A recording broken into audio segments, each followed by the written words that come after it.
On New Year's Eve, 2024, one of South Africa's most successful investigative units was shut down. 121 dockets would eventually be removed. Senior police generals would later allege that the decision interfered with investigations into organized crime. Others would reject those claims entirely. Today, commissions, politicians, police officers, and investigators are still arguing about what really happened. But this story doesn't begin with the disbandment. It doesn't begin with a commission. And it doesn't begin with a press conference. According to investigators, it begins with a murder. To understand where we are today, we need to go back to where the story began. This is the full story. Every investigation has its cast.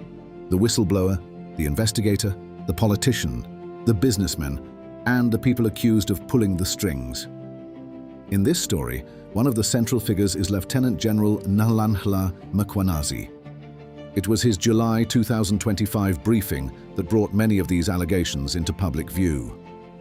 Then there is Lieutenant General Dumisani Khumalo, head of crime intelligence and project leader of the Political Killings Task Team.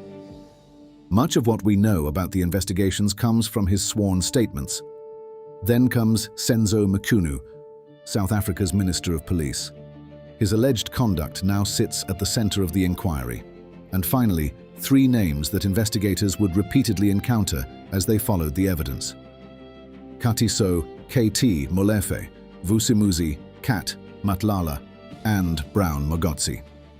For now, these are just names, but by the end of this story, you'll see how investigators believe the threads connect. The Madlanga web doesn't begin in Parliament. It doesn't begin in a commission hearing. It doesn't begin with the PKTT. According to investigators, it begins with a murder. Armand Swart, an engineer from Vereeniging, killed in what initially appeared to be a straightforward criminal matter. But when investigators looked closer, things began to feel unusual. A ballistics report that allegedly failed to mention important links. Threats directed at investigators. Suspects connected to serving police officers. What appeared to be one murder was beginning to reveal something much larger. And investigators decided to pull the thread, follow the thread. Investigators followed it from a murder scene to suspects, from suspects to a network, and from that network into places they did not expect. In August 2024, Crime Intelligence established a dedicated operation, an operation investigators refer to as GCI Ops. Its purpose was to follow the expanding web of connections emerging from the Swart investigation. Then came two arrests. Katiso Molefe, described in the statements as a businessman and alleged cartel figure, and Vusimuzi Matlala, a businessman linked to a separate kidnapping investigation. As investigators continued pulling the thread, they claim they began encountering evidence of something much larger: alleged organized crime, alleged corruption, alleged interference, and allegations that elements inside the state itself had become entangled in the investigation. The web was growing. At this point, the investigation stopped being only about organized crime. According to the statements, investigators were now encountering allegations involving members of law enforcement. The focus was expanding. No longer just criminals, no longer just suspects, but questions about whether elements inside the state had become connected to what investigators were finding. And that brought another unit into the story. A unit that would later become the center of controversy. The Political Killings Task Team, the PKTT. By 2024, the Political Killings Task Team had built a formidable reputation. Created in 2018 to combat political assassinations in KwaZulu-Natal, the unit had become one of South Africa's most effective investigative teams. Which is exactly why what happened next raised so many questions. As the GCI operation expanded, specialist assistance was requested. 10 members of the PKTT were seconded into the investigation. Seconded, not transferred, not placed in charge. According to the statements, the investigations remained under Gauteng counterintelligence.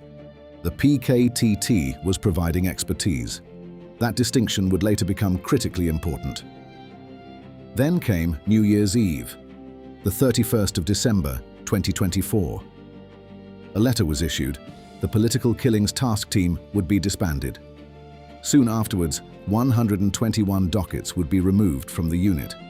Supporters of the decision argue it was an operational matter. Critics argue it disrupted important investigations. Questions began to emerge. Why now? Why this unit? And who stood to benefit? The answers remain contested, but investigators believed they had identified a possible explanation. This is where the story takes a turn. According to Khumalo and Mkhwanazi, the people targeting the investigation may have targeted the wrong unit, because the investigation they were allegedly trying to stop wasn't sitting with the PKTT at all. The Matlala and Molefe investigations remained under Gauteng counterintelligence. The PKTT investigators were only assisting. According to the statements, this means the pressure may have landed on a unit that did not even own the case, a case of mistaken identity, and one of the central allegations now being examined. At first glance, these look like separate stories: a murder, a kidnapping, businessmen, police generals, politicians, task teams, intelligence operations. But investigators argue they are all part of the same web. Not one investigation, not one allegation, not one decision, but a network of relationships, actions, and unanswered questions. What began as a murder investigation would eventually become one of the most significant inquiries into organized crime, political influence, and policing in democratic South Africa. The Commission will decide what the evidence proves. The courts will decide what the law allows.